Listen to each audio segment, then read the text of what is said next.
guys. Oh, I'm so excited to talk today.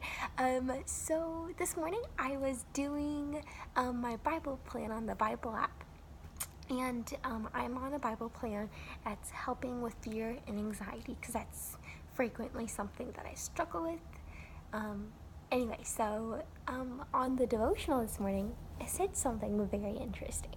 So the devotional was by Dave Adamson, and um, he was talking about two very common Bible characters.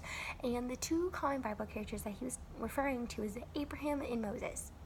Abraham and Moses tend to be like very like famous, like the stars of the Bible, other than Jesus, obviously. But they did amazing things. They were really obedient, and they seemed to have this like perfect lifestyle with God and just chilling, and to be just like super good at what they do. Um, but and I feel like we see that, and then we're like, oh man, I'm not that obedient. I'm not good enough. I'm not this. I'm too much of this. I'm not enough of this. And we start underqualifying ourselves. And little do we know that even though these men and women in the Bible were super like studs, they were still fully human. They are just as human as we are. And just for example, Abraham was way too old. Abraham was super old in the Bible times. And people, we tend to underqualify ourselves because of our age. Oh, I'm too old to do that. Oh, I'm too young to do that. Or we think, oh, they can't do that, they're not old enough. Oh, they can't do that because they're too young. And we underqualify ourselves, and we limit God's power just because of our age. And that is just a flaw, that Abraham had. He was really, really old. But he is just a huge part of the Bible, and he was still very successful and very obedient, even though he was flawed and sinful and just as human as we are. He was really old, way too old, and but he was still able to do what God wanted him to do.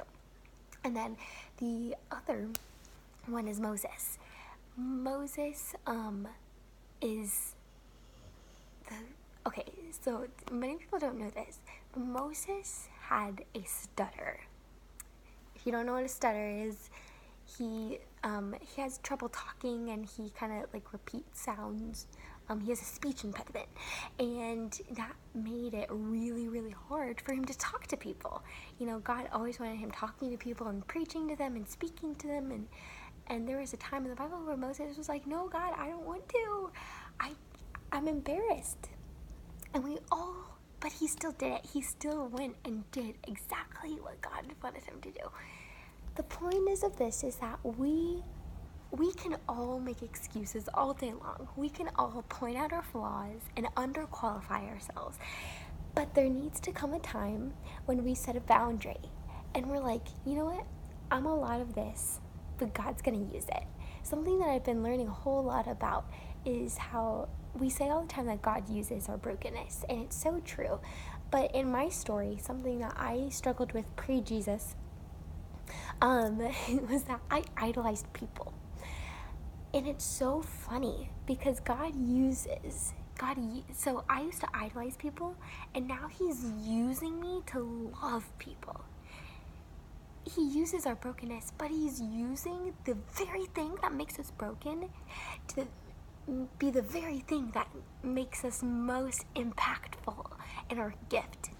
Another thing I struggle with is I talk sometimes way too much, and I say things I shouldn't, and it's not good. But it's so funny because I struggle with that, but God is using my weakness of talking too much, and he's using that, and he's allowing me to talk to people. I'm leading, I get to speak at a conference, I got to speak at college group, God is using the things that make me flawed to build his kingdom. The things that we look at ourselves to be the most underqualifying things of ourselves is that I used to idolize people. I talk way too much. I could use those things to beat myself down. I could use those things to underqualify myself and say, I'm not going to do that because of this. You know what? God didn't make those flaws for you to stop doing what he wants you to do. God uses those flaws to emphasize his power. It says in I forgot where it says, but the point is that it says in the Bible, my grace is sufficient for you. Your power is made great in my weakness. And then it says, oh, love this part. Therefore, I will boast all the more gladly in my weakness. Because whenever we boast, whenever we are weak, God is strong. Therefore, when we talk about our weakness and we fight past that weakness, we exemplify God's glory.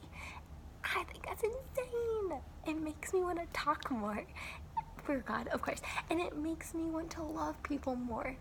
And so whatever that thing that might be holding you back to doing something that God may want you to do, I want you to think of that thing, and I want you to be like, instead of thinking why you can't do something because of this, I want you to think of why you should do it because of it.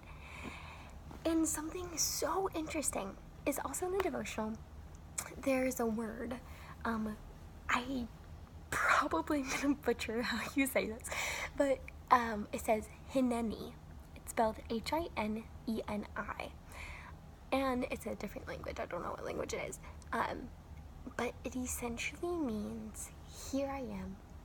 And that is something that Abraham and Moses, two very flawed people, but still, was very successful in obeying God and being obedient and doing what they wanted to do, and using the things that made them weak actually was making them stronger and exemplifying God's glory. It's so cool.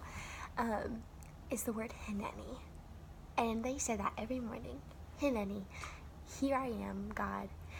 I am broken and I can't do this day on my own. And so, Lord, I pray that you would use my weakness, use my brokenness, use the things that make me flawed, use the things that don't make me perfect, and use it for your glory today, Lord. And I pray that you would use it, Lord. Here I am, send me. Here I am. I think we often use that verse, here I am, send me, in a mission context, which is so true. But it's also here context. Sometimes this is our mission field, right where we are. Our schools, our work. Let's use our brokenness. Let's allow God to use our brokenness, the things that are holding us back. Let's allow using the things that have been holding us back all this time to actually move us forward for God's glory. All right, that's it. I'll see you guys next time. Bye. Love y'all.